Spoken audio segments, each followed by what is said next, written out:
Hi. Hi, everybody. This is Jasmine once again. Okay. This is lesson 2 of TOEFL ITP. And in my last video, we talked about basic features of TOEFL ITP and 2 important reasons why we should take it. So in this video, we are going to talk about some of the comparisons between TOEFL ITP and other standardized exams. So just to let you know where your level is, TOEFL level is in comparison with other standardized tests. Okay, let me just share my screen here.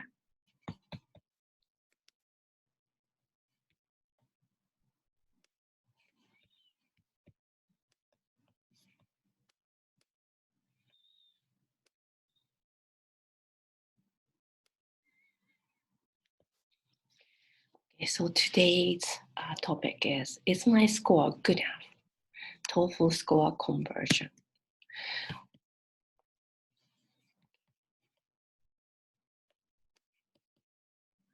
And this table is compiled by me from various sources.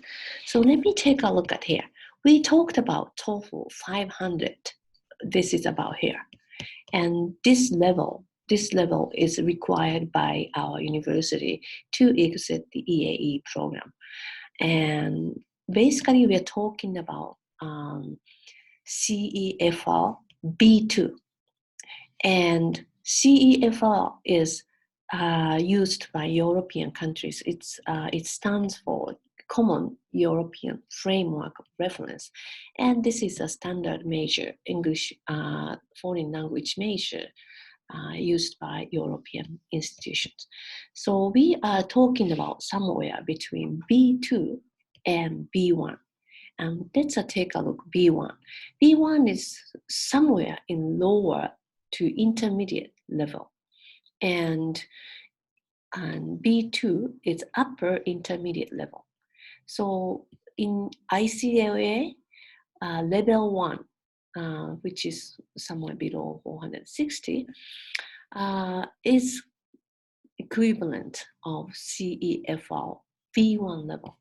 And level 2 is also B1. And if you are in level 3, you are talking about B2, more or less. And if you look at this column, it says vocabulary size. So just how many words do I really need to know in order to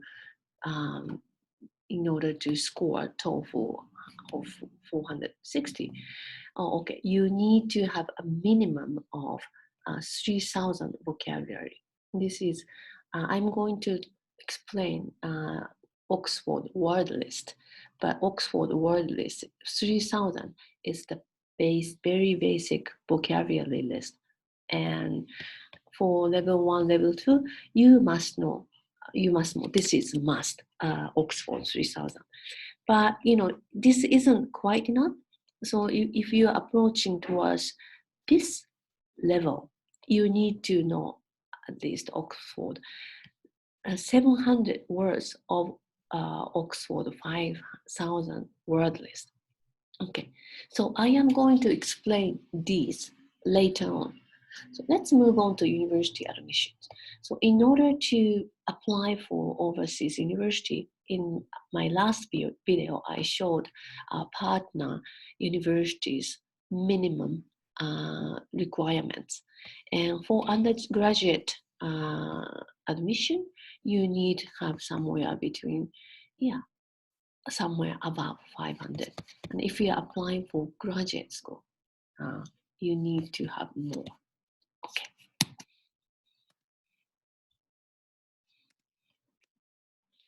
So if you are from Japan, this is a conversion table provided by the Ministry of Education. And these here, it's basically the same. But if you want to see comparison between CEFR and Japanese exam of Eiken, you can see that grade 2 is about B1, and grade 2 is grade pre-1. So we are looking at somewhere around here. Okay. Again, B2 is grade pre-1, TOEFL ITP 550. Or B1 is about grade 2, TOEFL ITP of 450. So we are looking at these levels again. And grade 2 is about, I think, about the level for a high school graduate. And pre-2, sorry, this is 1. Pre-1 is, we are trying to aim for this level, which is about university education. Okay, so having said that, in ICLA, you are going to take 7 TOEFL exams a year. And this is provided by ICLA. And each semester, you will have 2 at least, and one in summer vacation, and 2 in fall semester, and 2 in the winter program. So these exams are provided by ICA for free, and everybody is required to take this exam. I mean, this is the schedule from last year, so I'm not very sure what we are going to do this year, but basically this is the idea. If you are interested in CEFR overall performance descriptors, just let me know. I will give it to you later. So having said that, how can we improve our scores? More importantly, this is what I call strategy for winning. And for those who have taken TOEFL exam before, I mean, you don't need to listen to this again, but let me just explain briefly how it works. Okay, so normally it takes 2 hours to complete, and listening comprehension is 50 questions, and structure and written expression section, which is basically the grammar section, has 40 questions, and the reading comprehension section has 50 questions. And 35 minutes for listening, 25 minutes for the grammar section, and 55 minutes for the reading section. And it comes up the total of 115 minutes. And it's a bit confusing, but 50 questions will be converted into 31 to 68 points. So in the grammar section, there are 40 questions, but your score will be converted into 31 to 68, reading 30 to 67. So the final score will come up to somewhere between 310 to 677. So how do we calculate these scores? Let me show you. So each section, as I said, is worth 31 to 68 points. So first, you have to convert raw data to score. What it means is that in the listening section, if you have 30 correct answers, your score is 51. In the grammar section, if you have 24 correct answers, your score will be 48.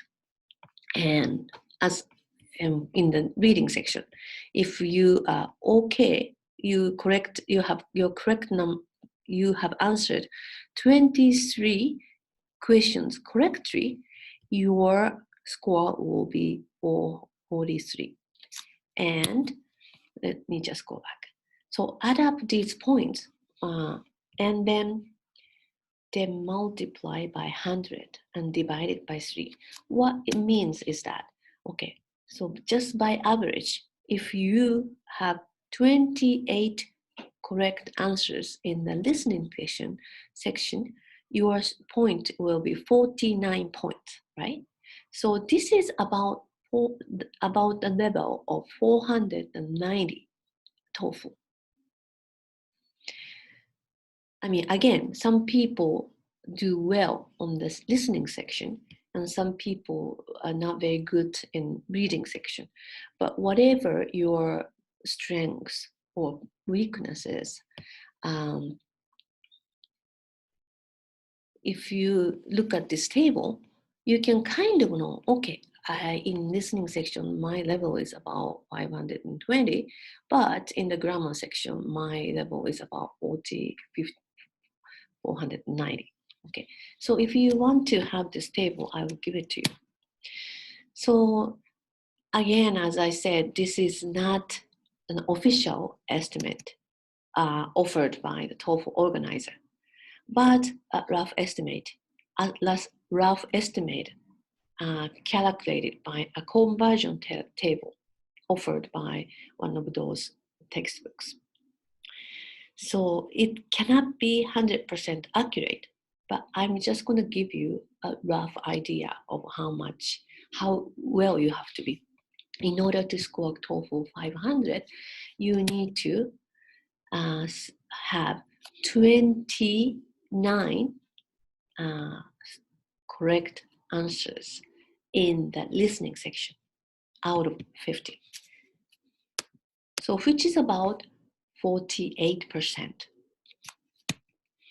In the structure and written expression section, you need to have 26 correct answers out of 40. So what it means is about roughly, again, 65%. And in the reading section, you need to have at least 33 correct answers out of 50. So this is roughly 66%. Okay. So I just want to know, is this surprising to you, or it doesn't look too bad, is it? Okay.